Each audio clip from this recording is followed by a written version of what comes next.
एक अजीब सी रात थी। चांद जो मोटी बादलों के नीचे छुपा हुआ था, पुराने जंगल पर एक अंधेरा सा नूर डाल रहा था। पेड़ जो लंबे और टेढ़े थे, ऐसे लग रहे थे जैसे वे आसमान को छूने की कोशिश कर रहे हों। हवा भी ठंडी थी और उसमें एक अजीब सी नमी थी, जैसे पूरी जगह पर एक खौफ का साया हो। पीटीएस के मेंबर्स ने तय किया था कि वे इस जंगल की तरफ एडवेंचर के लिए जाएं, लेकिन यह जंगल उन्होंने कभी नहीं देखा था। लोकल लोग हमेशा इसके बारे में बुराई और बदनामी के हवाले से बात करते थे। ये हम क्या कर रहे हैं? जिन ने अपनी फ्लैश लाइट पकड़कर धीरे से कहा।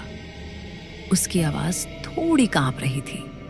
जे होप जो आगे चल रहा था, थोड़ा नर्वस हंसकर बोला, हम यहाँ आर्मी के लिए बेस्ट कंटेंट बनाने आए हैं, क्या हो सकता है?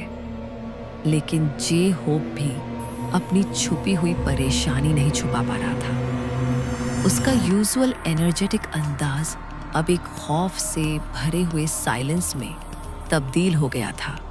जब वे जंगल की गहराई में जा रहे थे, जब वे अजनबी गेट के पार पहुंचे, एक सर्द हवा चलने लगी जो पत्तों को हिलाने लगी। पूरा माहौल भारी हो गया था, जैसे कोई उन्हें देख रहा हो। यूनगी, कैमरा के साथ खेलना बंद करो, टेह्युंग ने गुस्से में कहा। मगर जब उसने पीछे मुड़कर देखा तो यह यूनगी नहीं था जो कैमरा के साथ खेल रहा था। उनका हर डिवाइस का सिग्नल टूटा हुआ था और बार बार कट हो रहा था। गाइस, मुझे यह अच्छा नहीं लग रहा। अचानक जिन थम गया। उसने अपनी आंखों से काफी डर के साथ पूरा जंगल देखा। क्या तुमने ये सुना? उसने धीरे से कहा। सब रुक गए। एक धीमी सी आवाज जो बिल्कुल धीरे धीरे आ रही थी सुनाई देने लगी। ये आवाज हल्की सी थी, मगर ऐसे लग रहा था कि वह पास आ रही है। जे होप ने अपने कांपने वाले हाथ को जोर से लगाकर कहा, शायद ये हवा का काम होगा, है ना? लेकिन नहीं, वही आवाज धीरे धीरे ज्यादा अजीब होती गई और फिर यह एक बेचैन कर देने वाला गाना बन गई। लगता था जैसे कोई बच्चा अपनी चांदनी रात के गाने गा रहा हो, मगर कुछ बहुत गलत था। यह आवाज एक गड़बड़ में थी, जैसे वह जमीन के नीचे से आ रही हो। मुझे लगता है हमें वापस जाना चाहिए, जिनने छुपाए हुए डर के साथ कहा। नहीं, हम आगे चलते हैं, नमजून ने अपनी आवाज थोड़ी झटकते हुए कहा। हम यहाँ आए हैं, अब हम वापस नहीं जा सकते।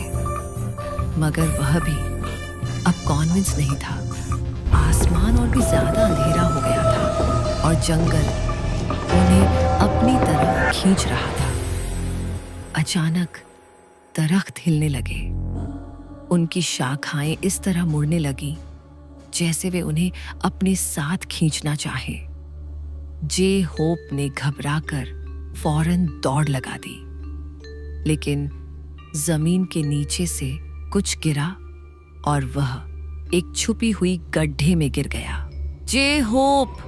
जंगकुक ने चीख कर कहा और उसकी मदद के लिए दौड़ा। मगर जब वह गड्ढे में पहुंचा, जे होप गायब हो गया था। उसकी आवाज गहरी नीचे से आई, लेकिन उसका कोई पता नहीं था। मैं वहां से निकलना चाहता हूं, जिन ने चिल्लाते हुए कहा। लेकिन अचानक कुछ ने उसके टखने को पकड़ लिया। वह जोर से चीखा और पूरी ताकत से जंगल में खींच लिया गया। उसकी फ्लैशलाइट चमकी और एक साया दिखाई दिया, एक लंबा साया जिसका चेहरा उदास और खौफ से भरा था। सब भाग गए, मगर जंगल उन्हें बार बार वापस उसी जगह ला रहा था। वे हर रास्ते पर वापस आ जा रहे थे और पेड़ उन्हें मजाक की तरह घुमाते जा रहे थे। गाइस, जिन और जे होप कहाँ है? टेह्युंग ने परेशानी से कहा। लेकिन इतना देर हो चुका था, कुछ और आ रहा था। जंगल कुछ और ही था अब। यह जिंदा हो गया था और यह उनका पीछा कर रहा था। दूर से वे दो शख्स दिखाई दिए। जिन और जे होप, उनके चेहरे उदास और काफी डर से भरे हुए थे, खड़े थे, बिल्कुल वैसे ही जैसे वे कुछ कहना चाहते हों लेकिन कुछ कर नहीं सकते। लेकिन वे वही नहीं थे, वे कुछ और हो चुके थे, जैसे वे पॉसेस्ड हो गए हों। उनका शरीर ऐसे चल रहा था जैसे वे पुतले हों जो किसी और के कंट्रोल में हों। नहीं नहीं, यूनगी ने जोरदार आवाज में कहा और उन दोनों को वापस खींचकर अपनी तरफ बुलाने लगा। मगर वे, जिन और जे होप, काफी तेज दौड़कर उनकी तरफ आ रहे थे। दौड़ो, नमजून ने जोरदार आवाज में कहा और सब अपनी तरफ से भाग गए। लेकिन वह जंगल काफी लंबा था। उनका हर रास्ते पर फिर से वही पेड़ उनका पीछा कर रहे थे। वह गाना फिर से सुनाई देने लगा, लेकिन अब वह सब तरफ से सुनाई दे रहा था। जमीन ने भी हिलना शुरू कर दिया था और वह शक, जिन और जे होप अपने चेहरों पर एक अजीब सी झिलमिलाहट लेकर उनकी तरफ आ रहे थे। फिर अचानक एक जोरदार रोशनी की चमक हुई और वह पूरा जंगल एक सेकंड में खत्म हो गया। जिन और जे होप जमीन पर गिर गए, बेहोश लेकिन जिंदा।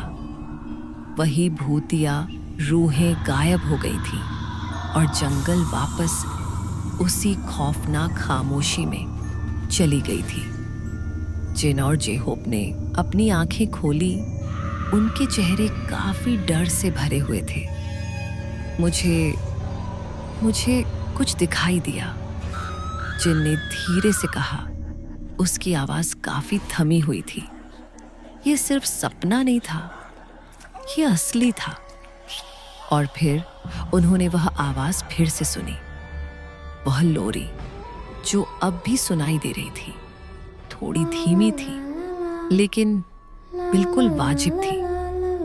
ये आवाज फिर से जंगल से आ रही थी और उन्हें मालूम था कि वे अब तक आजाद नहीं हुए थे। लेकिन एक और राज था, जिमिन, जो कि उनके साथ था, कभी भी उनके साथ नहीं था। कहाँ गया वह? कहाँ गायब हो गया? वह कहाँ है और क्यों नहीं आया? यह राज अब तक उनके सामने था। अगला हिस्सा इस बात का जवाब देगा। क्या वे जिंदा निकलेंगे इस भूतिया जगह से? क्या वे उस राज को समझ पाएंगे?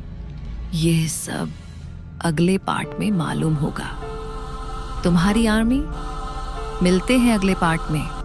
Good bye.